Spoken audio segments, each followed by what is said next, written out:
If you're looking to upgrade your phone but don't have the money for the latest and greatest device this year, should you buy an older flagship, take advantage of steep discounts on a new type of mobile phone, or buy the latest mid-range phone? I decided to check out the pros and cons of buying 3 different types of Samsung phone, and I was surprised to find out how good the latest mid-range option actually is.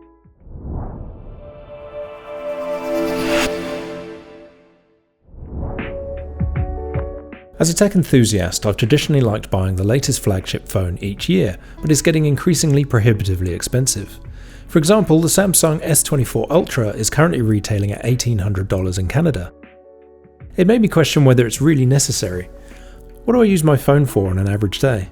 And what does the average buyer want from their phone? When reviewing mobile phone owners' usage habits, phone calls aren't even the most important aspect of owning a device. The top 5 things owners use their phones for are email, taking pictures, surfing or apps, navigation, and online shopping. It's worth noting that messaging is probably bundled into the email category. None of these activities really justify having the best phone specifications to enjoy an adequate experience. This begs the question, how important is it really to get the most expensive device if you don't have an unlimited budget? I've been looking for an update on my S23 Ultra for a while now. None of the latest devices are really a massive departure from the previous generation, inspiring a must-have purchase. In all honesty, there hasn't been a notable phone launch with features that are particularly outstanding compared to the previous years. As a result, I thought it'd be interesting to take a look at upgrades that were a little different. Plus, going through the process and comparing the results against my 18-month-old S23 Ultra, anyone updating from an older phone might just choose the S23 Ultra as their potential upgrade to save some money. So with that in mind, through the lens of the average buyer, their decision making now rested on whether something different, something less expensive, or something older made more sense. One note, I didn't consider any budget phones as the specs tend to be so much lower that basic functionality is compromised beyond what I think is usable. If you have higher demands beyond just making phone calls and messaging, budget phones tend to be too underpowered. The frustrations in operating your phone become real and evident very quickly. Just recently, I've been spending a lot of time with Samsung devices, so I decided to check out and compare last year's Samsung Galaxy Z Flip 5, which has been discounted down to about $1,000 at the time of this video, plus I also check out the very latest Samsung A35 mid-range phone to see how they both perform compared to the Samsung Galaxy S23 Ultra. Before going into the details of my experience using different devices, it's worth going into what I actually think the actual requirements for a mobile phone are. Form factor and design are important for different reasons. I want to be proud of the device and how it looks. Plus, it has to be usable and fit for purpose. The design can't get in the way of using the device. The phone has to perform various tasks, and lag, stuttering and freezing are unacceptable. The CPU, GPU and RAM have to be sufficient to avoid any frustration. Similarly, fast internet connections at home or while out of my home are also key. Personally, the ability to connect to my Wi-Fi 6 network at home is ideal, and being able to utilise at least 5G out of home is important. I found that LTE isn't quite fast enough for my particular requirements. Cameras and video quality are very important. I want the device to take great pictures, to record memories that I can keep and share with friends and family. Video quality has to be good to great for the same reasons. At least 12 hours of battery life after moderate to heavy usage is ideal, but as I discovered with the Flip 5, the phone doesn't necessarily have to have the largest battery to achieve this. I found that on an average day out of the house, the battery on my S23 Ultra requires charging by the time I get home to make it through the evening. Other than your aforementioned requirements, there's a list of nice to have features I've grown accustomed to. Portability is a bonus, as most modern phones tend to be pocket bursting dimensions now. Also, good Bluetooth connectivity for listening to music and making phone calls via earphones is important. The more up-to-date the hardware used in the device, the better. I want to avoid the experience of dropped audio due to having to use older technology. Finally, a nice screen that's pleasant to use has its advantages, but it doesn't have to be the highest definition to be usable. I tend not to watch a lot of video content on my phone directly, and I even listen to YouTube videos via audio using my premium account. However, reviewing my own photos and videos on a sufficiently good screen is definitely a nice bonus. When it comes to the differences in form factor, it's pretty obvious the S23 Ultra and the A35 share a very similar design language. They are bar phones, in that they are a single piece of elongated metal, plastic and glass. No surprises there. They share similar camera clusters, albeit with the A35 missing some extra camera hardware, as to be expected for its price point. What I personally really like about the A35 is that it's much more squared off than the S23 Ultra. The edges are sharp and flat, which make it really nice to hold and use. Plus, the flat screen actually turns out to be nicer to use versus the curved screen on the S23 Ultra. While I know the sides of the phone are plastic rather than metal, I can't honestly say that it detracts from the experience of handling the device. The bezels are more noticeable than the S23 Ultra, but when you're not really directly comparing the devices, it in no way takes away from the enjoyment of using the A35. The Galaxy Z Flip 5 is a completely different proposition. As a flip phone, the first two things that strike you when holding the device is how compact and palm-sized the dimensions are, combined with the heft because of the metal and glass finish. It satisfyingly and comfortably sinks into your palm. When opened, the thin profile combined with the narrower, elongated screen compared to either the S23 Ultra or the A35 is noticeable. It's actually a little less functional. You have to shuffle the phone to reach the top icons one-handed, and because of the metal and glass finish, the whole device wants to slide out of your grip. However, the selling point of the device is the eminently more appealing portability when folded. Plus, the introduction of the much larger cover screen versus the Flip 4 adds a level of utility that is unique to the Flip 5. Now you can perform a lot of common functions such as checking and replying to messages and communications without even opening the phone. It places the Flip 5 into a slightly different category of mobile device compared to the bar phones. It encourages you to learn to use your phone differently, both physically and from a user experience point of view. Using the cover screen reduces and simplifies all your most common phone interactions without losing utility, also discouraging excessive use. A folding phone like the Flip 5 actually has a marked impact on your daily life. You're no longer compelled to randomly check other apps beyond the ones you can access on the cover screen if you're only interested in regularly keeping up with notifications. However, you're not compromising on functionality when it comes to being contactable, performing regular tasks, making you more present. For more detailed interactions, you can always open the phone. When unfolded, there are some minor issues such as some apps not displaying properly, plus the default resolution is a little eye-watering, and information can be truncated to the point of not being legible compared to a bar phone with a wider screen. As mentioned, if you want to add more functionality to the Flip 5 cover screen, you can. Using Samsung's own Good Lock app, you can incrementally increase the number of apps that can be accessed from the cover screen. What's more, swipe typing comes into its own and is far more convenient than the traditional two-finger approach you're used to thanks to the Flip 5's folded dimensions. Because of the fold design, Samsung has also packed a lot of more gimmicky features that are going to be superfluous to most owners and don't add any real value.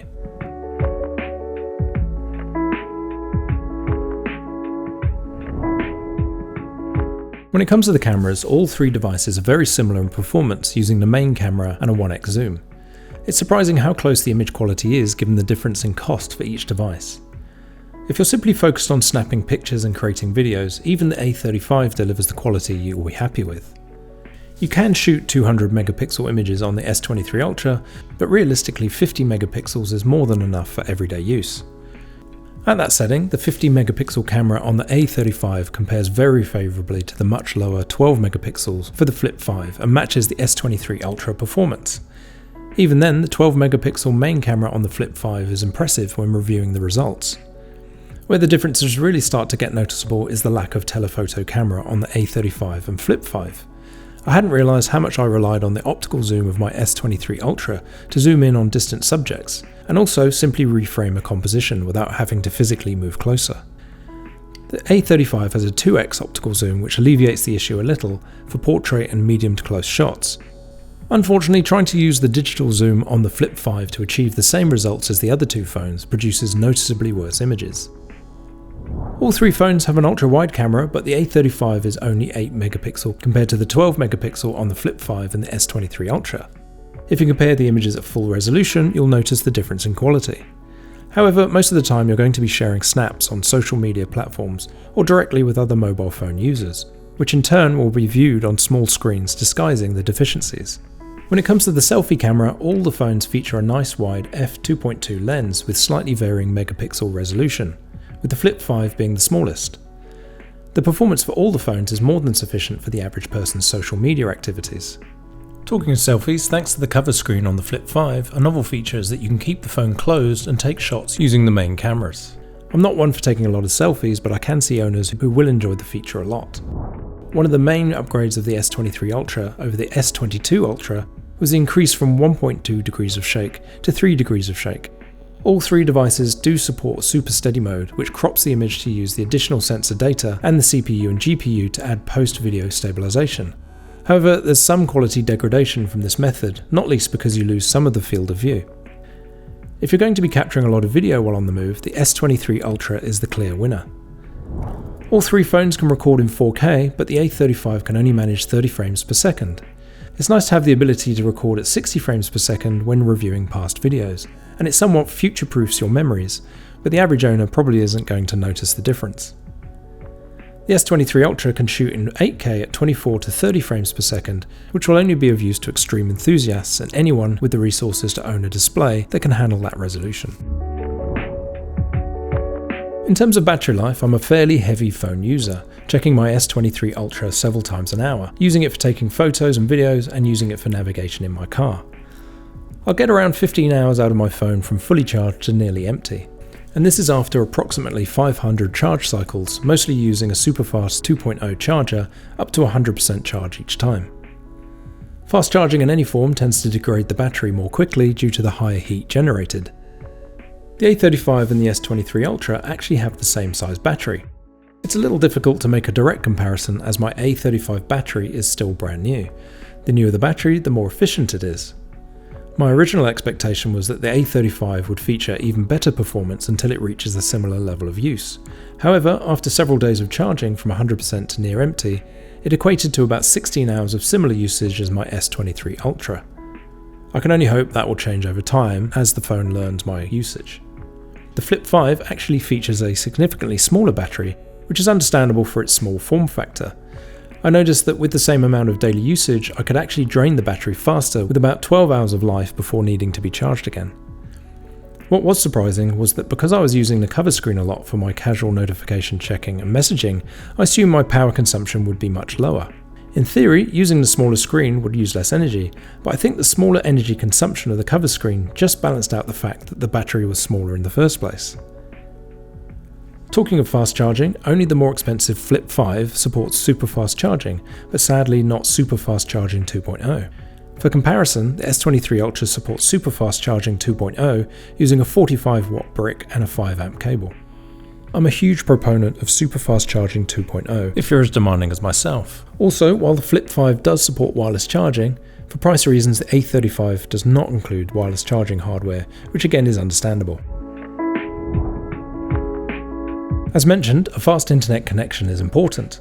The ability to download data to load websites and apps, plus backup data, photos and videos quickly is a practical everyday feature that most users will benefit from. The S23 Ultra and the Flip 5 both support Wi-Fi 6E for maximum speeds on your home network. By comparison, again as a cost consideration, the A35 only supports Wi-Fi 6. However, all three phones support 5G on mobile networks, with the S23 Ultra even supporting 5G Plus download speeds of up to 2 gigabits per second compared to the regular 5G speeds of only 250 megabits per second. If connectivity speed is really going to be your main consideration, then the S23 Ultra will be the easy choice. You'll just need to know if your home network and your mobile carrier in your local area support the best bandwidths and frequencies. As with most expensive flagship devices, the S23 Ultra and the Flip 5 both support the new AI features found in One UI 6.1. These include Circle to Search with Google, Chat Assist, Interpreter, Live Translate, Note Assist, Transcript Assist, Browsing Assist, Generative Edit, Edit Suggestion, and AI-generated wallpapers. However, the A35 for hardware and probably marketing reasons is not included in that list. You can still install One UI 6.1, but those AI features won't be available, at least at the time of this video. However, depending on how you use your phone, you may not even use the AI features at all. For instance, on every phone I've owned, I've always used Google Chrome, and the new AI feature, Browsing Assist, is only available when using Samsung's own internet app. Unfortunately for Samsung, the barrier to switching to their own internet app for enthusiasts is too high, because a lot of users synchronize their Chrome browsers from their desktop to mobile. The irony is that the more mainstream A35 audience would probably not be the ones who automatically install Google Chrome and who could make the most use of the feature. The S23 Ultra and Flip 5 owners might get more out of the other features that aren't locked to a particular app, such as Circle to Search and Live Translate. Also, the photo editing features will be useful if you use the Gallery app rather than Google Photos as your default image app. As for the other features of all the phones, you have to start with the screen. All of them use OLED screens. However, the S23 Ultra and the Flip 5 both use Dynamic AMOLED 2X screens, which is the next generation of Super AMOLED screen found on the A35. All three phones feature the 120Hz refresh rate that makes interacting with the phone a very smooth experience in the menus and compatible apps. However, the Dynamic AMOLED 2X screen is the Super AMOLED screen with added HDR10+ certification for greater brightness, colour and contrast. Blue light emitted from the phone screens is also further reduced with the Dynamic AMOLED screens, helping to reduce eye strain. It's arguable whether you'll notice the difference between the displays in everyday use when indoors, but one way you will notice the difference in the screens is when you're outside in bright sunlight. The S23 Ultra and Flip 5 both have a 75% increase in brightness measured in nits over the A35. The higher the brightness, the easier it is to see your display when the sun is beating down on you. As for the other hardware, both the S23 Ultra and the Flip 5 share the same high-end Snapdragon CPU and Adreno GPU. By comparison, the A35 uses Samsung's Exynos CPU and the ARM Mali G68 chips. There's no denying the performance of the more expensive hardware, but I've been seriously impressed with the A35 overall. The experience of using the phone has been very good. I was expecting the A35 to show a more noticeable dip in performance compared to its more expensive counterparts with delays and stuttering when using the device. However, the opposite has been true regardless of whether I'm using the same apps, taking photos or capturing videos. There hasn't been a noticeable drop in quality. Similarly, the audio from the speakers has been very good too. I do listen to podcasts and YouTube videos on speaker on occasion rather than always using earphones. The fidelity between the three devices has been such that if you blindfolded me, I'd have a hard time telling them apart. This is especially impressive given the A35's price and the fact that you can use the Flip 5 when folded to listen to audio or make phone calls.